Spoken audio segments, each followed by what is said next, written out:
Stop scrolling is a student. చాలామంది students ఇప్పటివరకు ఒక టెన్షన్లో ఉన్నారు. సీట్ అలాట్మెంట్ వచ్చింది, ఏం చేయాలి, ఫీజ్ పేమెంట్ ఎలా చేయాలి, సెల్ఫ్ రిపోర్టింగ్ కంపల్సరీగా, కాలేజ్కి ఎప్పుడు వెళ్ళాలి. ఈ వీడియోని మిస్ కాకుండా చూడండి. మీకు సీట్ అలా సీట్ని వచ్చిందని ఎట్లా కన్ఫర్మ్ చేసుకోవాలి, ఎట్లా మిస్ చేసుకోవాలని మొత్తం మీకు ఒక క్లారిటీ వస్తుంది. కాబట్టి ఈ వీడియోని మొత్తం స్కిప్ చేయకుండా చూడండి లాస్ట్ వరకు. Let start the video. First, seat alert అయిన తర్వాత ఏం చేయాలి? ఫస్ట్ సింపుల్గా చెప్పాలి అంటే, మీరు కౌన్సిలింగ్లో ఇచ్చిన web options me rank, category and branch availability బట్టి ఒక కాలేజ్ని అలర్ట్ చేస్తారు. స్టెప్ నెంబర్ 1, అఫీషియల్ వెబ్సైట్ని ఓపెన్ చేయాలి. tgecet.nic.in. అందులో మీ లాగిన్ క్రెడెన్షియల్స్ ఎప్పుడైతే వెబ్ ఆప్షన్స్ ఇచ్చిన అవైతే ఉన్నాయో ఆ క్రెడెన్షియల్స్, అవే క్రెడెన్షియల్తో లాగిన్ అయ్యి మనకి ఏం కావాలంటే రిక్వైర్డ్ ఫర్ ది డీటెయిల్స్, దానికి కావాల్సిన అంటే ఎప్పుడు మనం ఎంట్రీ చేయాల్సిన క్రెడెన్షియల్స్ ఏంటి, ఆర్ఓసి ఫామ్లో ఒక నెంబర్ ఇస్తారు మనకు. అది మనకు మెసేజ్ వచ్చి ఉంటుంది ఆల్రెడీ. ఎక్కడైతే మనం కౌన్సిలింగ్లో ఇచ్చినప్పుడు ఒక నెంబర్, మన ఫోన్ నెంబర్ ఇచ్చినప్పుడు ఒక మెసేజ్ వచ్చి ఉంటుంది. ఆ నెంబర్ని ఎంటర్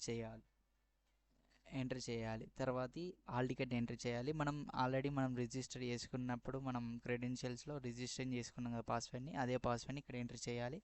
తర్వాత డేట్ ఆఫ్ బర్త్ కన్ఫర్మ్గా, డేట్ ఆఫ్ బర్త్ క్లారిటీగా ఏదైతే మీరు కౌన్సిలింగ్లో ఇచ్చారో అదే డేట్ ఆఫ్ బర్త్ని ఇక్కడ ఎంటర్ చేయాలి.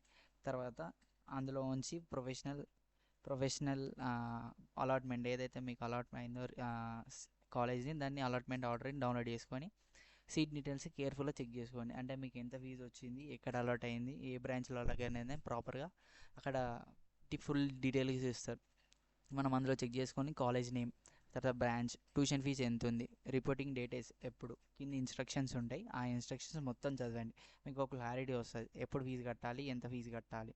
ట్యూషన్ ఫీజు లాస్ట్ మినిట్ వరకు వెయిట్ చేయకండి, ఎందుకంటే ఆన్లైన్ పేమెంట్ కాబట్టి మనం సర్వర్స్ బిజీ ఉంటాయి. సర్వర్స్ వల్ల మళ్ళీ క్రాష్ అయితే డబ్బులు ఒక 1-2 అంటే 1000-2000 డబ్బులు కాదు ఇక్కడ కట్టాల్సింది. 80K 40K అంటే మోర్ దెన్ 50K ఉంటే నార్మల్గా కాలేజ్ ఫీజు. దానివల్ల మళ్ళీ అడ్జస్ట్ చేసుకొని మనకి ఇబ్బంది అవుతుంది. ఇందులో ఫోన్పే ఎలాంటివి యూజ్ చేయరాదు. Only credits card, debit cards మాత్రమే యూజ్ చేసి మనం పేమెంట్ చేయగలుగుతాం. ఇందులో వచ్చిన ఎంతైతే అమౌంట్ ఉంటుందో అది అమౌంట్ మొత్తం ఒకటేసారి కట్టాలి. ముందే చెప్తున్నా, అందుకే ముందే వీడియో చేస్తున్నా మీకోసం. మీరు ఆ అమౌంట్ని సడన్గా సెట్ చేసుకోవాలంటే సెట్ చేసుకోలేరు. కాబట్టి ముందే వీడియోని చూస్తే మీకు క్లారిటీ వస్తుంది. అంటే సీట్ అలాట్ అయిన తర్వాత నెక్స్ట్ మూమెంట్లో మనం ఎంత డబ్బులు వస్తే అంత డబ్బులు కట్టేయాలి. అప్పుడైతే సీట్ కన్ఫర్మ్ అవుతుంది, లేకపోతే సీట్ కన్ఫర్మ్ కాదు. సో సీట్ కన్ఫర్మ్ చేసుకున్న తర్వాత సెల్ఫ్ రిపోర్టింగ్ డేట్స్ ఉంటాయి. ఆ డేట్స్ ఎప్పుడు అనేది నేను అఫీషియల్గా చెప్తా. అఫీషియల్ వెబ్సైట్లో చూస్తే చెక్ చేయండి. అఫీషియల్ వెబ్సైట్లో నేను షెడ్యూల్ అని ఉంటుంది, షెడ్యూల్ చెక్ చేసుకోండి. డీటెయిల్ నోటిఫికేషన్లో అందులో నుంచి వెళ్ళి డీటెయిల్స్ చూసుకొని సెల్ఫ్ రిపోర్టింగ్ ఎప్పుడు చేయాలి, మీకు పర్టికులర్ కాలేజ్కి వెళ్ళి సెల్ఫ్ రిపోర్టింగ్ చేయాలి. వెబ్సైట్లో లాగిన్ అయినాక సెల్ఫ్ రిపోర్టింగ్ కంప్లీట్ చేయండి. అంటే సెల్ఫ్ రిపోర్టింగ్ అంటే మనకు రిపోర్ట్ వస్తుంది, ప్రొఫెషనల్ అలాట్మెంట్ ఆర్డర్, 2 ఆర్డర్స్ వస్తాయి. తర్వాత ఫీజు పేమెంట్ చేసినాక రిసిప్ట్ వస్తుంది. ఆ 3 జాగ్రత్త పెట్టుకోండి, ఎందుకంటే మళ్ళీ మీకు ఎప్పుడు యూజ్ అవుతుంది అంటే మళ్ళీ మీకు ఫీజు రియంబర్స్మెంట్లో మళ్ళీ స్కాలర్షిప్ అప్లై చేయడానికి యూజ్ అవుతుంది. ఆ సర్టిఫికేట్స్ జెరాక్స్ తీసుకొని కంపల్సరీ పక్క పెట్టుకొని, అండ్ ఎక్కడైతే మీరు మీ సేవలో కడతారా లేకపోతే ఇంటర్నెట్ సొల్యూషన్లో కట్టుకుంటారా అది మీ ఇష్టం. సెల్ఫ్గా చూసి చేసుకోవచ్చు. మీకు అంత నమ్మకం ఉంటే చేసుకోండి, లేకపోతే మీ సేవలో డబ్బులు కట్టండి. తర్వాత ఆ పీడిఎఫ్ని మీ ఫోన్కి పంపించుకొని జాగ్రత్తగా ఉంచుకోండి. అలాట్మెంట్ అయ్యింది ఆర్డర్ ఏదైతే ఉందో అది మొత్తం మనం 3 ఇయర్స్, మన బీటెక్ 3 ఇయర్స్ లైఫ్లో అది యూజ్ అవుతుంది. స్కాలర్షిప్ అనేది కావాలి అంటే అలాట్మెంట్ ఆర్డర్ కంపల్సరీ ఉండాలి. నెక్స్ట్ అడ్మిషన్ నెంబర్ జనరేట్ అవుతుంది. తర్వాత ప్రింట్అవుట్ అంటే మనకు అడ్మిషన్ నెంబర్ వస్తుంది. అందులో అడ్మిషన్ నెంబర్ తీసుకొని మనం ఫైనల్ ఫేజ్కి తర్వాత కాలేజ్కి ఫిజికల్ రిపోర్ట్ చేయాలి. అంటే కంపల్సరీగా మనం ఆ ఫిజికల్ కాపీ ఎప్పుడైతే డేట్స్ ఇస్తారు సెల్ఫ్ రిపోర్టింగ్, కాలేజ్ రిపోర్టింగ్, ఆ డేట్స్ అప్పుడు మనం కాలేజ్కి వచ్చి మన TC, xerox copies, allotment orders ఇవన్నీ మనం మొత్తం అన్నీ సబ్మిట్ చేయాలి. కాలేజ్లో వెరిఫై చేసుకుని వాళ్ళు మళ్ళీ కొన్ని ఫీజెస్ ఉంటాయి, జేఎన్టీయూ ఫీజు అని, లైబ్రరీ ఫీజు అని అన్నీ ఉంటాయి, అవన్నీ కట్టేయాలి. అది అది కాలేజ్ ఎంత పెడుతుంది అనేది కాలేజ్ బట్టి అమౌంట్ అనేది వేరియేషన్స్ వస్తాయి. అందుకే కాబట్టి మీరు కాలేజ్ అలర్ట్ అయినప్పుడు మనం డబ్బులు కట్టాలి కంపల్సరీ. ఒకవేళ కట్టకపోతే సీట్ అనేది పోతుంది. సీట్ అనేది పోతే మళ్ళీ సెకండ్ ఫేజ్లో మనకు ఓన్లీ 2 చాయిసెస్ మాత్రమే ఉన్నాయి. ఫేజ్ 1 ఉంది, ఫేజ్ 2 ఉంది. ఆల్రెడీ ఫేజ్ 1లో మీరు పోగొట్టుకున్నారు, ఫేజ్ 2లో చాలా కష్టం. మిగిలిపోయిన సీట్లు మాత్రమే మనం ఎప్పుడైతే మిగిలిపోయిన సీట్లో మాత్రమే అప్లై చేస్తాం. అప్పుడు ఎప్పుడైతే సప్లీలో ఉన్నారో వాళ్ళు సప్లీ క్లియర్ చేసుకొని వచ్చితే అప్పుడు కాంపిటీషన్ హెవీ అవుతుంది, సీట్స్ తక్కువ ఉంటాయి. యాజ్ ఏ సిఎస్సి స్టూడెంట్కి అయితే చాలా తక్కువ ఉంటాయి. నాకు తెలిసిన వరకు అయితే సిఎస్సి స్టూడెంట్కి సీట్స్ చాలా తక్కువ. ఫస్ట్ ఫేజ్లోనే రావాలి. ఎంత డబ్బులు అయినా మీరు కన్ఫర్మ్ చేసుకోనికే ట్రై చేయండి సీట్ని. తర్వాత ఫీజ్ పేమెంట్ డిలే చేసేయాలనుకో, సెల్ఫ్ రిపోర్టింగ్ మర్చిపోవడం, ఫిజికల్ రిపోర్టింగ్ మిస్ అవ్వడం, ఇట్లాంటివి చేస్తే నీ సీట్ అనేది క్యాన్సిల్ అయిపోతుంది. కాబట్టి జాగ్రత్తగా కంప్లీట్ చేయండి. మళ్ళీ టీసీని ఒరిజినల్ తీసుకోపోవడం, టీసీ కంపల్సరీ తీసుకోవాలి. మీ డిప్లొమా కాలేజ్లో అడగండి, టీసీని కంపల్సరీ వాళ్ళు ఇస్తారు.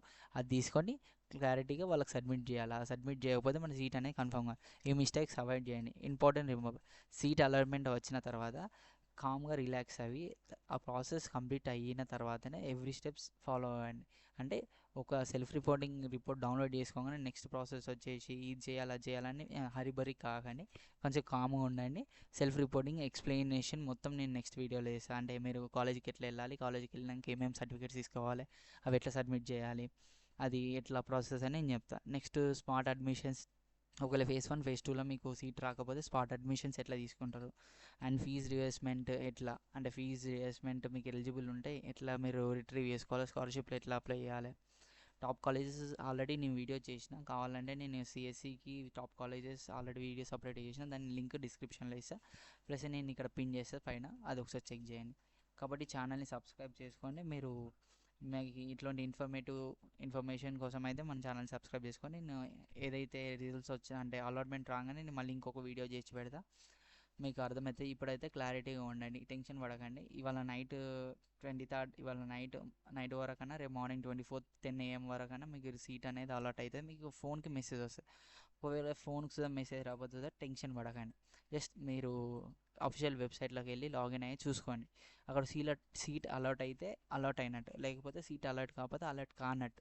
So be careful. మీరు పెట్టే ఆప్షన్స్ బట్టి డిపెండ్ అయ్యి ఉంటుంది. అండ్ కామెంట్ బాక్స్లో మీ ర్యాంక్ ఎంత వచ్చిందని కామెంట్ చేయండి. ప్లస్ మీ ఏ బ్రాంచ్ టార్గెట్ చేస్తున్నారో అది కామెంట్ చేయండి. And all the best for the future engineers. Be happy and tension అయితే పడకండి. అంతే, అంతగానే ఏం చెప్పలేం. Signing off your Shashi. Bye bye.